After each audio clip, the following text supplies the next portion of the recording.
আপোনাকৈ পিলান্ত কৃষ্ণ চৰণত ভক্তিৰ প্ৰেমত থাকি আনন্দিত হৈলা নগৰ সহিতে চলি বৈকুণ্ঠ গৈলা আৰু শ্ৰুত দেৱ নামে আছিল ব্ৰাহ্মণ খাইবা কদিবা কনাই পিন্ধি দেৱসন তাহাৰ গৃহক লাগি গৈলা নাৰায়ণ কুশৰয়াসন আনি দিলাতে তীক্ষ্ণ ভঙা কমণ্ডলু জলে পাৱ পখালিয়া স্নান কৰিবাক লাগি গংগা জল দিলা শুকান তুলসী অৰিচি দিলা আমলকি কৃষ্ণে হাত পাতি লৈলা পৰম হৰিষি প্ৰদক্ষিণ নমি আছে দণ্ডতে পৰি আনন্দে নাচয় দিজ কণ্ঠাক জংকাৰী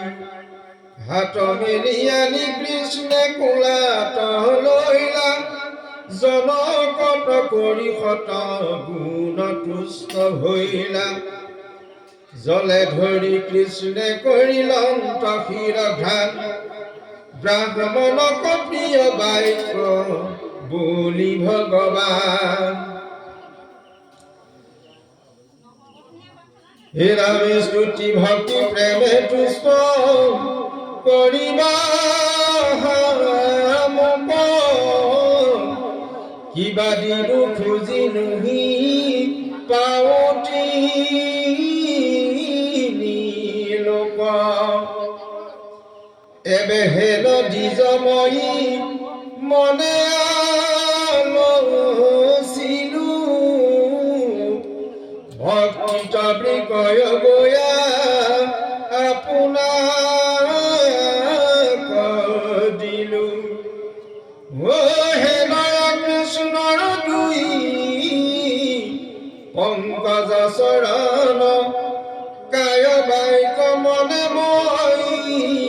পক্ষীৰ শৰণ অৰ্জুনৰ সুখ দেখি দ্বিতীয় ঘাট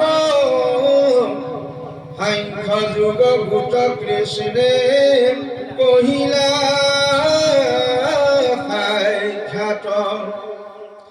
তাত যত কিছু বুজিলা ধন জয় প্ৰকৃতি পুৰুষ ভেদ ত্ৰয়োদশে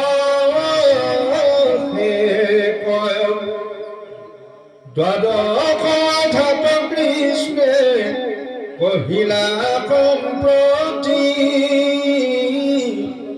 জ্ঞান ভক্তি কৰি দুয়ো পথে পাৱে গতি কিন্তু জ্ঞানী জন পথ চিনিতে নিৰাকাৰ ভক্তে অনাশে পৰে সুখে যে সংসাৰ ভক্তিৰ সাধন যত কহিলো তত ত্ৰয়োদশায় ঘাত কৰি বুজে বেকত কিন্তু জ্ঞান বিনে নৰ নতৰে সংসাৰ তাৰ ভেদ কহো যে প্ৰকৃতি পুৰুষৰ সপ্তমে কহিলো দুই প্ৰকৃতি পতে কওঁ পৰাই এক প্ৰকৃতি অপৰাই আৰু এক দুয়ো প্ৰকৃতিৰ স্বভাৱ বৰজাত গুণ তাহাৰ লক্ষণ ব্যৱস্থাপক গুণ শৰীৰ পৰা প্ৰকৃতি বুলি কয় জীৱে পৰা প্ৰকৃতি যায় নিবাধন যায় যদি দেহ ক্ষেত্ৰে তুমি জানিও জীৱৰ ক্ষেত্ৰইগ বুলি কহে সৰ্বলোক দেহ